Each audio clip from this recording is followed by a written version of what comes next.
হ্যাঁ, আজ আমরা শিখব যে একটি কলিং বেলকে কিভাবে দুটি স্থান থেকে নিয়ন্ত্রণ করা যায় এবং এই কলিং বেলের শব্দ কিভাবে সিরিজে সংযুক্ত বাল্বের মাধ্যমে নিয়ন্ত্রণ করা যায়। এই কৌশলটি আজকে আমরা শিখব। তবে চলেন আমরা শুরু করি।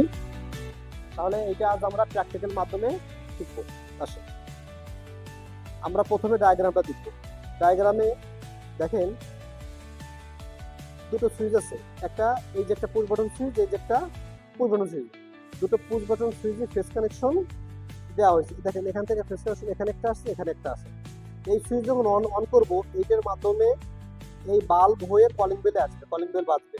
আমি যখন এই সুইচটা চাপ দিব, তখন এইটার মাধ্যমে ফেসটা এই পাশ দিয়ে এসে এই বাল্ব হয়ে আমার কলিং বেলে ফেস পাবে, আর নিউট্রালে কলিং বেলের নিউট্রালটা দেওয়া আছে, অর্থাৎ ফেজ এবং নিউট্রালটা পাবে, তখন কিন্তু কলিং বেলটা বেজে উঠবে। তাহলে এটা আমরা এখন প্র্যাকটিক্যাল মাধ্যমে দেখব। দেখেন এখানে দুটো সুইচ নেওয়া হয়ে গেছে, দুটো পুশ বাটন সুইচ নেওয়া হয়ে গেছে। এই যে একটা পাওয়ার সাপ্লাইয়ের একটা কর্ড ফেস কানেকশনটা দেখেন এই সুইচের দেখেন আমাদের এখানে দুটো পুশ বাটন সুইচ নিয়েছে। পুশ বাটন সুইচে আমাদের পাওয়ার সাপ্লাইটা কোথা থেকে আনবো?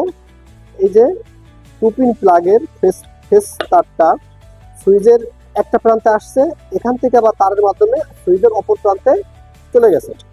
দেখেন আমি যখন কলিং বেলটা যখন এই সুইচটা যখন আমি চাপ দিব, তখন ফেসটা এই সুইচ হয়ে এই বাল্বে আসবে, বাল্বে সিরিজ হয়ে কলিং বেলের ফেজে চলে যাবে। আর নিউট্রাল সংযোগটা আছে, তার মানে এই কলিং বেলটা ফেজও পেয়েছে, নিউট্রালও পেয়েছে, কলিং বেলটা বেজে উঠবে। আবার সেম ভাবে আমি যদি এই সুইচটা চিন্তা করি, এই ফেসটা এই তারের মাধ্যমে এই সুইচে আসছে, এই সুইচে আসার পরে দেখেন এইটার মাধ্যমে তারের মাধ্যমে কোথায় আসছে? বাল্বে আসছে, বাল্ব হয়ে সিরিজ হয়ে কলিং বেলের ফেজে চলে গেছে। আর কলিং বেলে এই যেটি নিউট্রাল সংযোগ দেওয়া আছে, তার মানে কলিং বেল ফেজও পেয়েছে, নিউট্রালও পেয়েছে, অর্থাৎ আমাদের কলিং বেলটি বেজে উঠবে। তাহলে আমরা দেখেন সহজে বুঝতে পারলাম যে একটি কলিং বেলকে দুটি জায়গা থেকে কিভাবে একটি সিরিজ ল্যাম্পের মাধ্যমে শব্দটাকে নিয়ন্ত্রণ করা যায়, আমরা সহজেই কিন্তু জানতে পারলাম। এখন শব্দটা যদি কম বেশি করতে চাই, আমাদের যদি এখানে যদি দেখেন 60 ওয়াট দেওয়া আছে, আমি যদি এখানে 100 ওয়াট দিই, তাহলে আমাদের শব্দটা বেড়ে যাবে, কারণ আমাদের রেজিস্ট্যান্স যত কমিয়ে দিব তত আমাদের শব্দটা কি হবে? বেড়ে যাবে। আমি যদি এখানে 25 ওয়াট দিই, তার মানে আমি রেজিস্ট্যান্সটা বাড়িয়ে দিলাম, আমার শব্দটা কিন্তু কমে যাবে। এভাবে আমরা সহজে একটি কলিং বেলের শব্দ সহজে আমরা নিয়ন্ত্রণ করতে পারি। সবাইকে ধন্যবাদ।